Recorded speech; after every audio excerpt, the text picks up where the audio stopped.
Have you ever taken a class that you thought you did okay in, but when the grades came out, you found out you didn't pass? Back in the day when I began working as a college learning disability specialist, the first thing that I noticed was that most of the students who came to me with the same problem. I study and I study and I study, but I can't pass the class.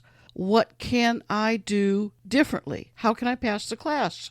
I even had a student come to me whose professor told her, "Do not take this class with me again." And that's a pretty extreme situation. By the way, at the end of the podcast, I'll tell you how that student passed her class. So it was my job to see what I could do to help her and to help the other students who were struggling in class and not passing figure out how they could pass their classes. Because the bottom line with all of this is you're going to go to college to learn a trade and to learn a skill and to have a future career, and you need to gain the knowledge that these classes provide. So if you can't pass the class, it complicates everything.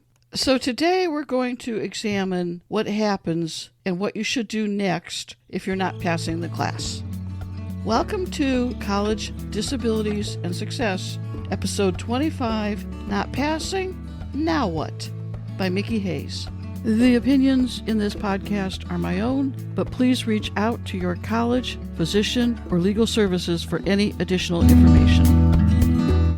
Have a pencil and paper ready because today's podcast is going to be crammed full of different ideas that you might want to consider with regards to what you're doing right now and how you may improve that situation for the future so that you begin to pass your classes with no problem. Now, I broke this down into 6 main headings, and I'll just give you a quick once-over on those, and then I'll go into those a little deeper. The first one is to revisit the disability services, and I'll talk about that in just a second and explain all the things that you might want to ask them about. The second one is to re-examine how often you interact with your professor and how closely you follow the syllabus. The third one, we're going to re-examine your scheduling and the kinds of schedules and the ways that you may be able to adjust your scheduling that could impact your grades. The fourth one, we're also going to talk about seeing a career counselor for their ideas. The fifth thing we're going to talk about is how you're handling your personal space and your personal time, and I'll make some suggestions with regards to that. And then the last one we're going to talk about, the sixth one, is a whole bunch of different strategies that you could do depending on the way you learn information. So first we're going to talk about revisiting the disability services specialist. There are several things that you could talk to that disability services specialist about. You could have a conversation about possibly getting a note taker. Find out if you qualify for a note taker and learn about their method of arranging note takers. Because note takers can be done in confidence. You can actually have a note taker and the other students would not even be aware of it if that is important to you. The other thing that you could talk to the disability services about is possibly getting a reduced course load. Now, a reduced course load means that you won't have the number of credits per semester that a full-time student would normally have. But with that accommodation of a reduced course load, you would still have all the rights and privileges of a full-time student. Do realize that if you use a reduced course load, it will take you longer to graduate. It's a specific accommodation that you would need to talk to the disability services about, find out if you qualify for it, and find out their procedure for arranging that accommodation. Another accommodation that disability services may be able to talk to you about is something called course substitution. Now, course substitution is a complex accommodation, and it doesn't happen very quickly. But with a course substitution, if your disability warrants it, you may find that you can take a different course and substitute it for the one that you're struggling with. And a lot of times, students get course substitutions in math. Now, if you get a course substitution in math, for example, you can't do it if your major is something that is math critical. But if your major is something that really is not math critical, that may become a possibility for you. So you could possibly get a course substitution in math. You may be able to get one in a foreign language, perhaps. You need to talk to the disability services and find out how they do that procedure and what the parameters and the guidelines are for that, and do you even qualify? Because not everybody qualifies for a course substitution. You might also talk to the disability services specialist about possible assistive technology. There may be some sort of technology that they have available that will help you out depending on that area that you're struggling in. So that may be an option as well. So there's a lot of things you could have conversations about with the disability services specialist. And those are all unique situations to every individual. And that's why it's not something that's just carte blanche, everybody gets it, but you may be able to gain additional accommodations if you go back and speak to the disability specialist. Now, the second thing I would talk to students about is I would find out how often they interact with the professor. Every professor has office hours. They are required to have office hours, and they're there for you. That is the loneliest time of the professor's day. Most students don't use the office hours. Take advantage of that opportunity to meet with the professor, because sometimes the professor can guide you and help you and kind of figure out where you're struggling before it becomes too late. Because if you just keep failing a test and failing a test and failing a test, if you don't go see them to find out what you can do differently, you're going to follow that path all the way to the end and end up having to repeat the course, if you even are able to repeat the course. So talk to the professor and find out if that individual can help you. If you have a minute, re-listen to episode 22, where I interview a former student, Jimmy, and he talks a lot about the benefits of spending time getting to know the professors. Made a huge difference in his success.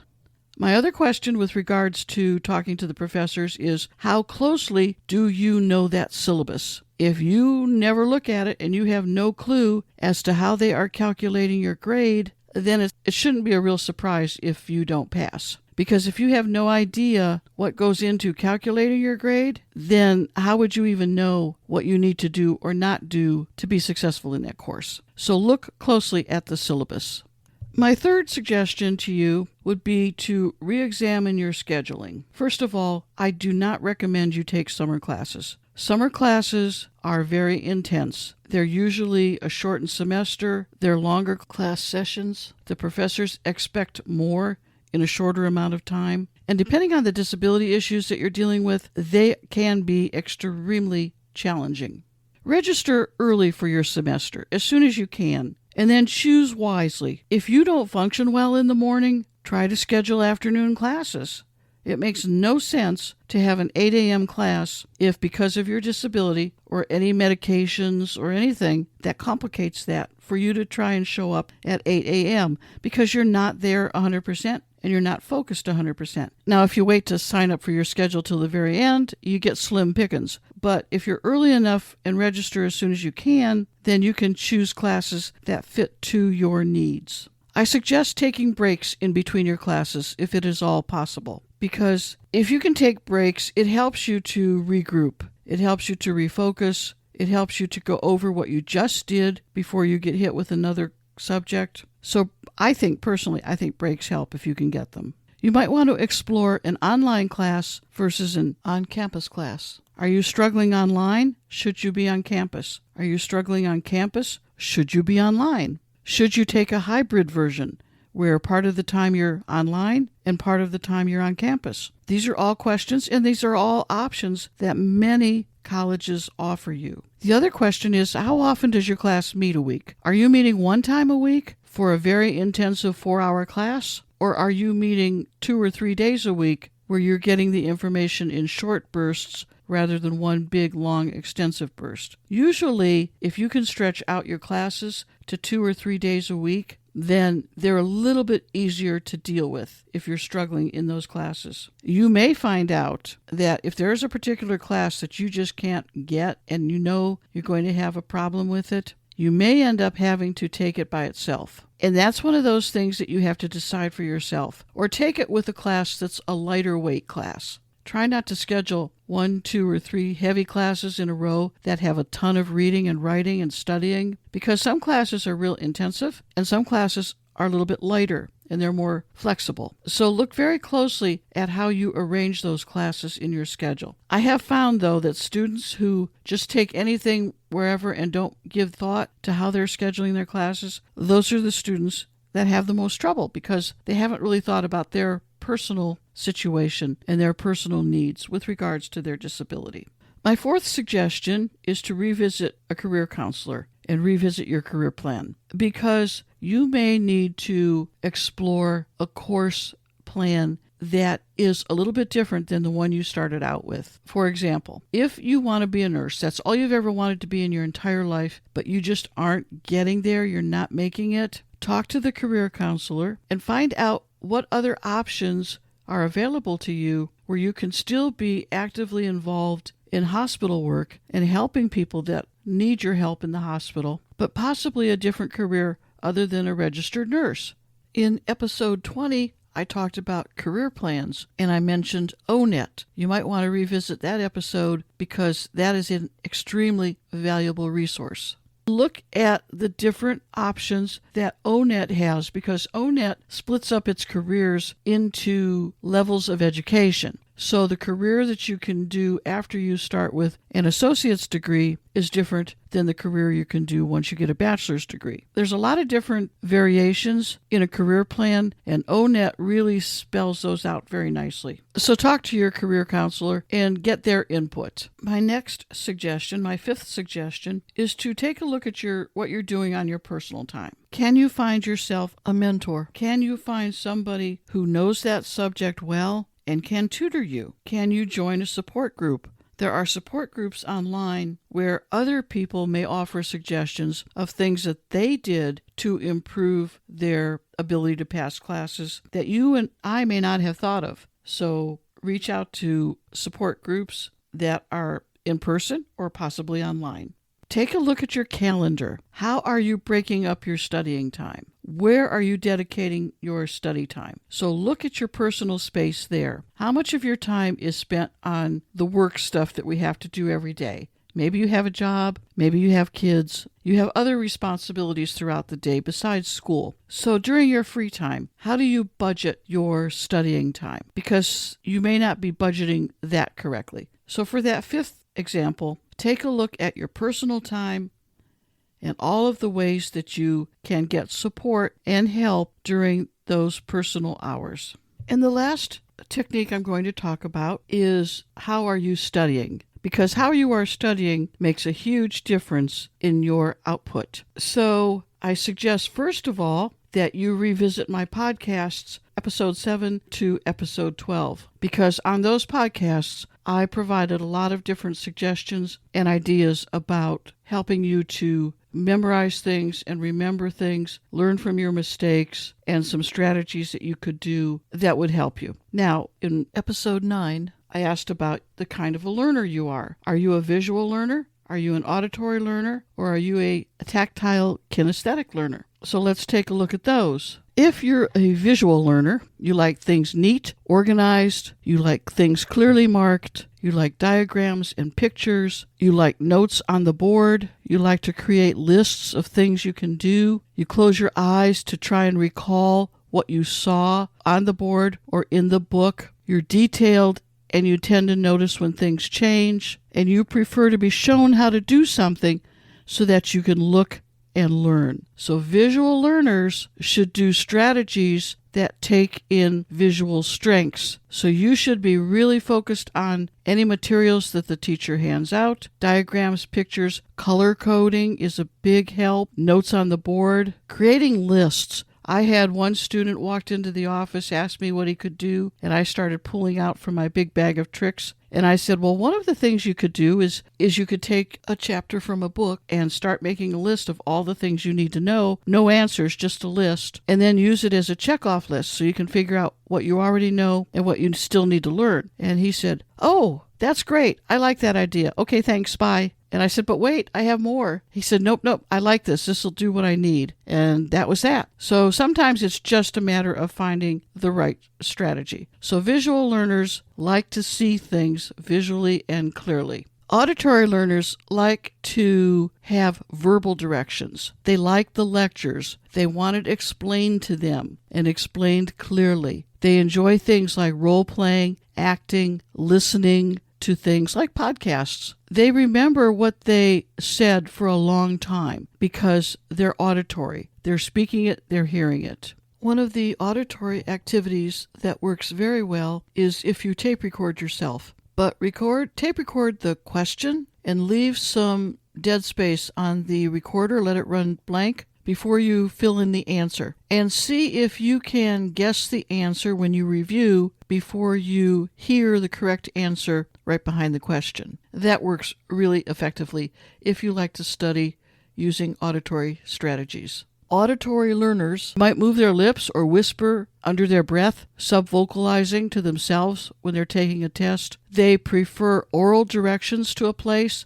They don't want to look at a map. They want you to tell them how to get to where they need to go, whereas a visual learner wants to look at a map. Auditory learners are often easily distracted by noise, and sometimes if it's out of sight, it's out of mind. So when you're studying with auditory techniques, use things like tape recorders. Talk to yourself. Act it through. In your mind, think of a scenario that you can place your story in. But do things that are auditory. Talk to somebody else. Explain it to somebody else. Explain it to your dog. Explain it to your baby. They love it when you talk to them, and you're teaching yourself the information that you need. If you're a tactile kinesthetic learner, you like the physical, you like the movement. You prefer to study usually in short segments, you like the breaks. You find yourself easily distracted because you want to keep moving. You like things trial and error. You're one of those people that somebody hands you a piece of equipment, you don't want to see the directions, you just start immediately doing what you have to do, and you'll figure it out along the way. You tend to feel things, like feel where you're going. You kind of have a sense of where you're going, even though you might not be following an oral direction or a map. You sort of have a sense of things. Tactile kinesthetic learners like to use manipulatives. They like to use things that they can put in their hands, like models, experiments, samples.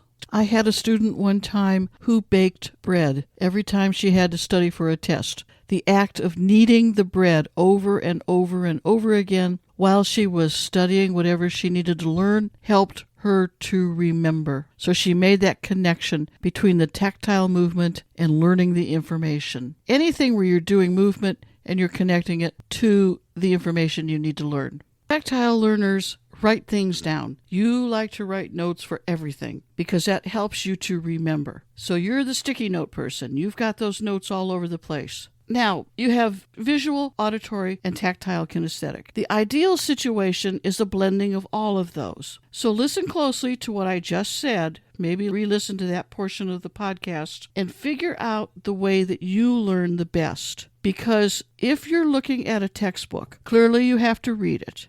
But if reading is a struggle, get a subscription to Learning Ally. Talk to Disability Services and arrange that accommodation. Talk to the Disability Services about assistive technology that you could use, because it's available to you for free if you go to Talk to the Disability Services. So use your visual and your auditory by reading the book, but listening to it at the same time, and then throw in tactile kinesthetic so that you're marking in the book with a pen or a pencil. You might highlight a line here and there or a word here and there, but take the pen and pencil and star it, put an initial by it, check it off as important, underline it, circle it, some way that your eye can catch it visually when you're going back and looking at the material. Don't not write in your book because you want to sell it back to the bookstore, unless you don't need to do that, unless you don't need to write in it. But if you're struggling, use that book. Write in it, make notes in it, use it, or handouts, whatever the instructor gives you. Just use those with a pen or pencil in your hand and blend up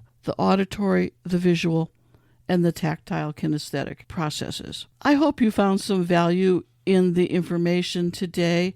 I know I hit you with a lot of information, but I think it's really important that when you are struggling at college, that you really re-examine why that's happening and figure out what you can do differently to correct it. Because most of the time, it is correctable. You just have to figure out who you need to talk to, how they can help you. Is your help coming from an outside source, or is it coming from within? Is it coming from something that you need to do differently? By the way, the student who came to me after the professor said, "Don't take my class again," signed up for the professor again and started running into the same problem. I finally convinced the student to not throw away the papers that she failed, but bring them to me, because the only way we were going to help her is to re-examine her mistakes. You have to learn from your mistakes. And so if you don't go back and see where you went wrong on a paper that you wrote or on a test that you took, you're bound to repeat the problem again and again. So when all is said and done, take some time, go back over the errors that you had on that assignment and learn. Learn from your mistakes. By the way, the student passed the class once we did that, and life was good. When you have time, go to MickieTeaches.com, MICKIE teaches.com, and on my resource page, I have a whole lot of articles and things that I've written in a blog that might help you, give you some insights. So take a look at that. And also, when you go to my blog, when you click on those articles and go to my blog, there's a whole list of additional resources there that you might find helpful. You can also reach me at mickieteaches@gmail.com. If you have any questions, feel free to send me an email, and I'll see what I can do to help you out as well. Have a great rest of the day, and I will be talking to you soon. Bye. Information contained throughout this podcast has been gleaned from my own personal experiences, but to ensure accuracy, please contact the Disability Services at the college of your choice to have first-hand information and the most up-to-date policies and procedures followed by your particular institution of higher education. The content in any of these podcasts is not intended as a substitute for information from legal, educational, or medical professionals. Always seek the advice of your attorney or qualified healthcare provider with any questions you may have with regards to legal, educational, or medical concerns.